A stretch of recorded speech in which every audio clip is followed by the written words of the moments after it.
The Bible. It's 66 books of history, stories, letters, and poetry that fit together to form God's one big story. The epic adventure of how He created us and loves us so much that He made a way to rescue us.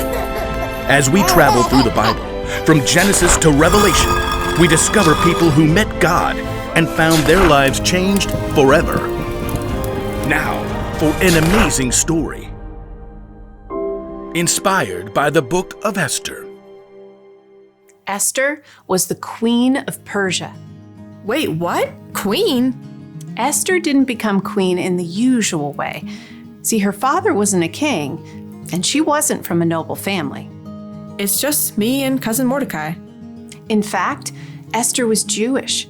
Many of God's people had been captured and brought to Babylon when their home, Judah, was conquered.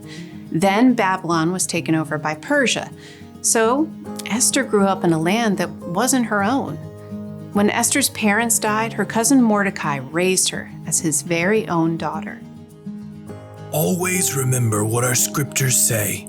Love the Lord your God with all your heart and with all your soul. Love Him with all your strength.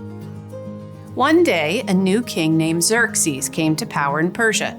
He was so impulsive that he actually fired his queen, Vashti, simply for refusing to show up at a wild party. She will never see me again. When Xerxes had finally calmed down, he had realized he now had no queen. I have no queen. He would have to find a new one. I must find a new one. So the king decided to hold a contest. He ordered his officials to gather the most beautiful young women in the land and put them through an entire year of beauty treatments. Esther was one of those girls chosen. Cousin Mordecai, what do I do? Don't tell anyone you're from a Jewish family. I have chosen my new queen. Drum roll. My new queen is Esther. Me? Assume the queenly royal crown. I might have to resize it. Just as Xerxes had so impulsively switched queens, he also promoted a royal official named Haman higher than all of the other nobles in the kingdom. Bow to me, you fools! Haman was delighted when all of the officials outside the palace bowed low before him. When he discovered that Mordecai refused to bow, he was enraged. You have to bow! Somebody make him bow! Haman was so angry. He made a plan to destroy not only Mordecai, but all the Jews in the land. He laid it out for the king. Your Majesty, these Jews live differently than everyone else. They don't obey your laws. Fiddlesticks! That's just wrong. Precisely. Give the order to destroy them. Consider it done. Xerxes agreed to the terrible decree. Messengers took the letter all over the kingdom. Hear ye, hear ye. On the 13th day of the 12th month, all Jews are to be killed. Hear ye, hear ye.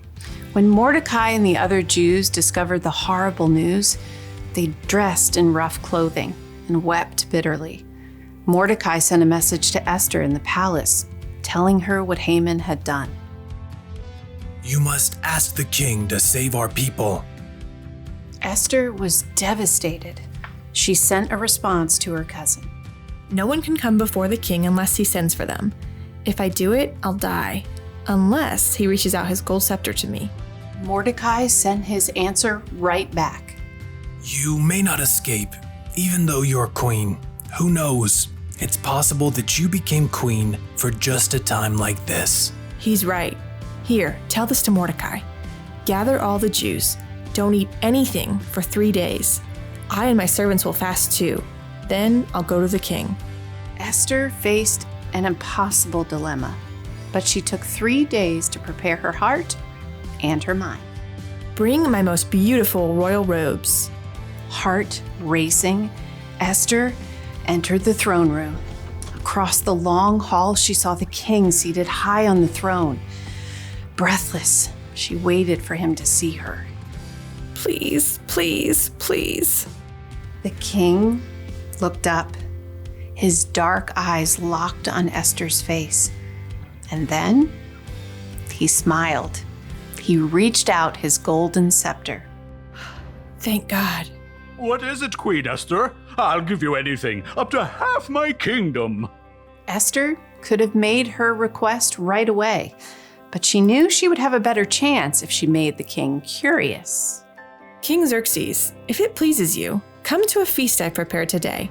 Oh, and bring Haman. Consider it done. Esther created an elaborate feast for the king and his number 2 official. Look at me, you peasants, invited to the queen's banquet. At the meal, King Xerxes once again tried to discover what Esther wanted. I'll give you anything, up to half my kingdom. Once again, Esther held her ground and waited for the perfect moment. I'd like you and Haman to come to another feast tomorrow. Then I'll answer your question. The king agreed, and Haman spent the whole evening bragging to all of his friends. You guys, the queen thinks I am the bomb. But the second feast was a different story. As before, Esther prepared an incredible meal. Both Haman and the king were quick to dig in. What do you want me to do for you? I'll give you up to half my kingdom. Esther took a deep breath. Something told her this was the right moment. Your Majesty, let me live. Please spare my people. We have been sold to be destroyed. Haman paled and choked on his fillet, but the king's face flushed red with rage. Who is the man who has dared to do such a thing? Esther turned her gaze on Haman. Haman is the one. In a panic, Haman threw himself at the queen. Totally didn't mean it. Please, please, please let me live. You dare attack the queen? Take him away. That very night, Haman was killed, and the king created a new order that would allow the Jews to be saved. We will celebrate this day with great joy. God had given Esther a surprising position in a foreign nation, and when the time was right, she would use all she had been given to save her people.